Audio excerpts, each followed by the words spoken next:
Bruno Nunes, como é que olha para estes dados, atendendo que o seu candidato queria adiar as eleições e os portugueses mostraram hoje que queriam votar? Bom, antes de mais, boa noite, cumprimentar o João, cumprimentar o Francisco Assis, quem nos acompanha através da RTP, dizer que nós tivemos um posicionamento que é claro, porque achamos que deveria existir uma onda de solidariedade e percebemos que à data de hoje, ainda sem conhecer os dados finais, pelo menos relativos à abstenção, existem alguns factos que devem ser já referenciados. Olha, primeiro porque muita gente ficou impedida de votar e não me refiro apenas a todos aqueles que estão em zonas de calamidade, refiro-me à falta de respeito que existiu com as Forças Armadas Portuguesas, porque para levar a urna de votos às prisões foi possível, para levar a urna de votos até aos militares que estão no terreno a fazer uma missão em nome de todos, foram impedidos de exercer o seu direito de voto e, para além disso, os incidentes que temos conhecimento por toda a Europa e por todo o mundo em relação aos imigrantes que, mais uma vez, estão limitados na forma como podem fazer ou exercer este direito que custou tanto para ser conquistado. Mas, apesar disso tudo, estamos a ver que votaram ainda mais do que nas anteriores eleições. Apesar disso tudo, teremos alguns dados curiosos. Ou seja, curiosos. mostram que os portugueses querem mesmo votar e querem mesmo decidir. Que em 40 anos termos uma oportunidade de uma segunda volta, percebemos claramente que é um momento importante, é um momento-chave na democracia, mesmo com alguma desinformação, mesmo com todo o processo que aconteceu. Olha, eu não fico bem com a minha consciência se não disser isto. Eu estou na RTP por respeito. Por um Portugal melhor. Bem-vindo ao canal onde a política fala direto ao povo. Aqui vais encontrar entrevistas exclusivas com políticos portugueses, debates construtivos e conversas sérias sobre os desafios reais que Portugal enfrenta. O nosso objetivo é simples: dar voz a quem tem o poder de mudar o país e responsabilizar quem não o faz. Sem filtros, sem edições tendenciosas, só a verdade. Por um Portugal mais justo, transparente e melhor para todos. Subscreve para não perderes nenhum episódio, porque um país melhor começa com uma conversa honesta. Tenha que ter sido chamada a atenção hoje pela Comissão Nacional de Eleições para retirar um post de desinformação e de discurso que é vergonhoso para toda a gente. Vamos voltar ao assunto da mais do que a escolha entre dois homens para serem presidentes da República. Estamos aqui no confronto mais oposto entre esquerda e direita? É isso? Eu entendo o posicionamento do Francisco Assis. Eu considero que é mais do que uma eleição para Presidente da República. Eu creio que a partir de hoje o espectro político nacional muda. Mas queria deixar também a palavra de apreço para a maturidade que mostramos democrática, para a importância que ao final do dia, ganhe quem ganhar, seja reconhecido pelo espírito democrático e não tenho a mínima dúvida que ambos os candidatos irão reconhecer, aconteça o que acontecer, dar uma palavra a todos aqueles que também estiveram na mesa de voto e que tornaram possível este ato eleitoral. Porque é muito importante, independentemente do espectro político de onde vêm, quem são, sem eles, inevitavelmente, não estaríamos aqui, não teríamos eleições, seria impossível trazer as eleições até este ponto, esta segunda volta. Historicamente, percebemos que há, de facto, uma diferença ideológica até entre António José Seguro e André Ventura. Curiosamente, no início da primeira volta, tínhamos um ataque de dizer que o não querer esta Constituição era um ataque à democracia, era um problema, e chegamos agora ao final. Ou vai ser, não sabemos ainda, estamos em projeções, poderá ser uma derrota honrosa para o seu candidato e para o Chega?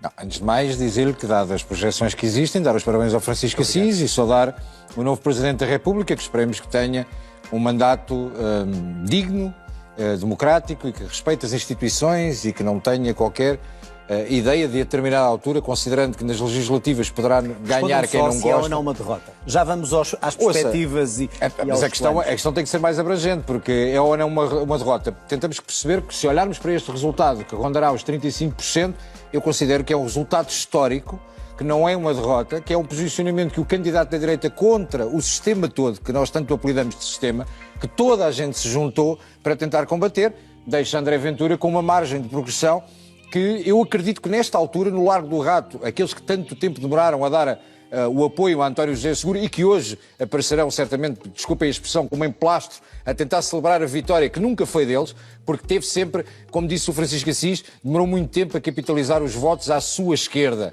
E, portanto, a esquerda do PS teve muita dificuldade a assumir este candidato. No Largo do Rato certamente existirão algumas convulsões a pensar o próximo Congresso. E quanto ao seu candidato? Se for inferior a 30%? A partir daqui fazemos uma nova leitura política. A partir daqui temos um novo espectro político nacional. A partir daqui temos um novo líder da direita. Não é apenas o líder da oposição. A direita está assumidamente com André Ventura e aqueles que estavam mais ao centro caíram para o lado de António José Seguro, passa a expressão. Se tiver uma votação inferior ao resultado da AD nas legislativas, continua a reclamar esse título? É claro e evidente que passa um candidato do espectro político da direita, que é André Ventura. E, portanto, independentemente do que aconteça hoje ao final do dia, André Ventura é o líder da direita em Portugal. Isso é inequívoco. E temos um Presidente da República e temos um novo líder da direita em Portugal, assumidamente. Algumas pessoas estarão preocupadas com esta nova conjuntura, mas não somos nós. Nós sabíamos ao que vínhamos, sabíamos exatamente que há um dado a retirar. É que voltámos a subir, mais uma vez quando a eleição é com André Ventura, nós nunca perdemos votos, somamos sempre mais votos e... Só para terminar, como é que vê a passagem de votos de Marcos Mendes para António José Seguro? A diferença entre o PS e o PSD nunca foi muita e nós sabíamos que sempre existiu esta alternância. Quando nós dizemos que eles são iguais, a prova está aqui. E de Coutinho de Figueiredo também, segundo o que eu fiz ali há pouco. Coutinho de Figueiredo fez uma campanha interessante para ser agora comentador de uma canal de televisão e criar um problema à Mariana Leitão. Não afeta a nossa postura. Bom, já a mesma pergunta nesta perspectiva. Vê António José Seguro, depois de tudo o que o seu candidato disse que ele seria e que ele é? Dúvida. E, portanto, nem creio que todos os socialistas e, eventualmente, quase todos os sociais-democratas podem estar felizes com esta vitória, exceto Luís Montenegro, que assistimos a uma declaração ao país que a própria expressão física do Primeiro-Ministro é de quem está assustadíssimo com o que aí vem. E o Chega, estão todos satisfeitos com este resultado? Não, o nosso objetivo era ganhar. Agora, repara, a partir do momento em que temos mais de 30%, podemos continuar a fazer as conjunturas que quisermos, mas vamos passar uma imagem de Ministro da Comunicação do Iraque, em que dizemos que o Chega não vai entrar e nós já ouvimos o Chega a bater à porta. E, portanto, o Ministro da Comunicação do Iraque é que dizia os americanos não vêm aí, e depois ouvíamos as bombas. Portanto, temos que entender que, na realidade... Mas acha que o Chega está todo satisfeito com este resultado? O Chega estaria satisfeito se tivesse ganho as eleições. Nós não entramos para participar. Isso é no Festival da Canção. No Festival da Canção aqui na RTP é que se participa e é bom participar. Agora, nós queríamos ganhar as eleições. Não ganhando, respeitamos o adversário, desejamos boa sorte para António José Seguro. Agora, percebemos que isto hoje à noite, a política mexeu. Vamos perceber que os recados que já foram aqui dados, nomeadamente em relação ao Partido Socialista, a não vinda à pública de António Costa, o facto de José Luís Carneiro, neste momento, está encurralado e veremos o que irá fazer num futuro Orçamento de Estado. O Partido Socialista atirou de imediato a toalha ao chão, assume-se como não oposição. Está encurralado porquê? Porque tem duas hipóteses. Então, mas o que me está a dizer é que, nessa perspectiva, é bom para o Chega ter António José Seguro como Presidente, é isso? Se deixa o PS encurralado, se deixa o Governo maniatado? O Governo, estamos fantásticos. Vou só interrompê-lo agora porque estava a falar de José Luís Carneiro, que está neste momento a chegar. Reponho a pergunta, o Chega terá a vida mais difícil a fazer oposição, sendo que, em sua opinião, porque percebi, o Partido Socialista fica, de certa maneira, condicionado com um presidente da sua família política que diz que quer estabilidade. Portanto, não terá uma oposição tão forte. São questões factuais e mesmo a declaração de José Luís Carneiro... Mas é factual agora... que a vossa vida como partido será mais difícil de fazer oposição? Nunca foi fácil. Nunca foi fácil. Olha, eu dou-lhe um exemplo. Nós atingimos hoje 1.700.000 votos. Ainda não ouvi a expressão que virá nos próximos dias de André Ventura vale mais do que o Chega. Factual. Mas poderíamos agora dizer que António José Seguro vale mais do que o Partido Socialista, ou podemos dizer que os anti-Ventura valem mais do que o próprio Partido Socialista.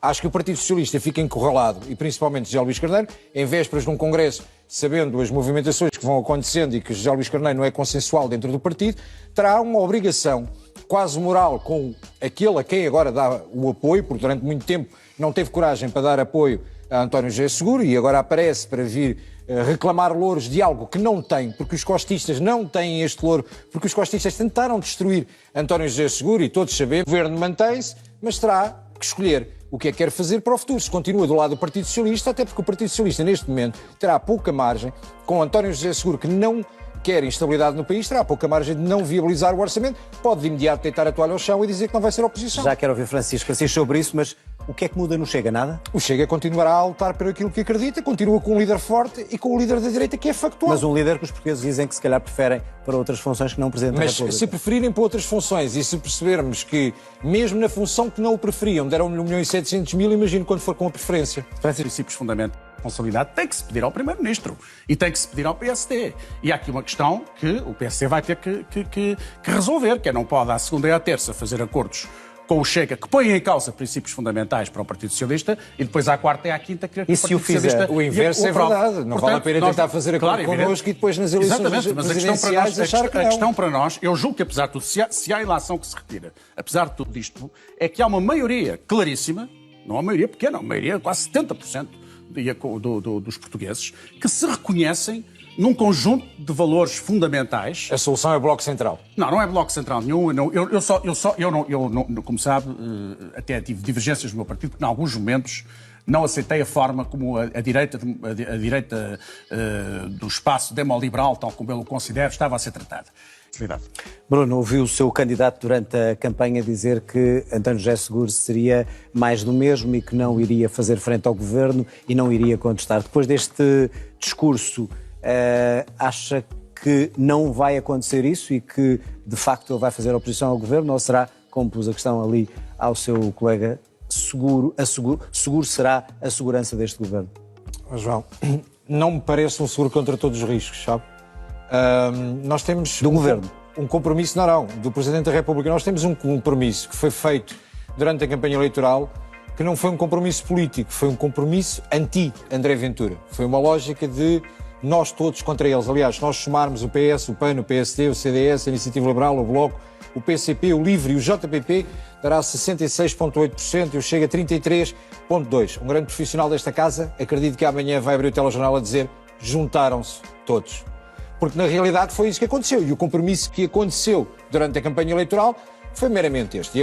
Mas agora estava a olhar para o futuro. Ou seja, o relacionamento, depois de dizer isso e depois de ouvirmos há pouco o novo Presidente da República, mais uma vez a falar, a dizer que não volta à lama, não vai falar, não vai deixar o discurso para a lama era diretamente para o seu candidato. Não sei se era diretamente para nós, se era diretamente para a figura que apareceu na festa, que mais parecia. Percebemos hoje, e o Francisco já admitiu aqui, e todos aqueles que têm estado a comentar, percebemos que existe uma viragem, e há uma viragem clara. Portanto, aqueles que se juntaram até hoje e que ideologicamente eu não consigo ver o CDS de Paulo Núncio, que é diferente do CDS de Nuno Melo, a suportar algumas conjugações de interesses com o Bloco de Esquerda ou com o PCP. E, portanto, mesmo dentro dos próprios partidos, a partir de hoje existe toda uma nova conjuntura que... Teremos a nova vertente de João Coutinho de Figueiredo. E como é que vai ser o relacionamento do Chega com o novo Presidente? Atendendo ao discurso que ouvimos agora. Institucional, respeitador, sempre que estivermos, e esperemos que não tenhamos um caso de gêmeas, esperemos que não tenhamos... Ou seja, com menos críticas do que a Marcelo Rebelo de Sousa, é isso? Repara uma coisa, com Marcelo Rebelo de Sousa, quando um Presidente da República não quer falar de Marcelo Rebelo de Sousa, desejar muita sorte para a sua vida pessoal, com muita saúde, que não seja necessário ministrar... medicamentos no valor de 4 milhões de euros, mas, muito sinceramente, Marcelo Rebelo de Sousa, no final do mandato, foi péssimo para a democracia portuguesa, não foi um fator de estabilidade, foi um fator de instabilidade que todos nós percebemos, os três governos que deitou ao chão, muitos deles, e fica na dúvida até no final do mandato, a questão do parágrafo da Procuradora-Geral da República. Bruno,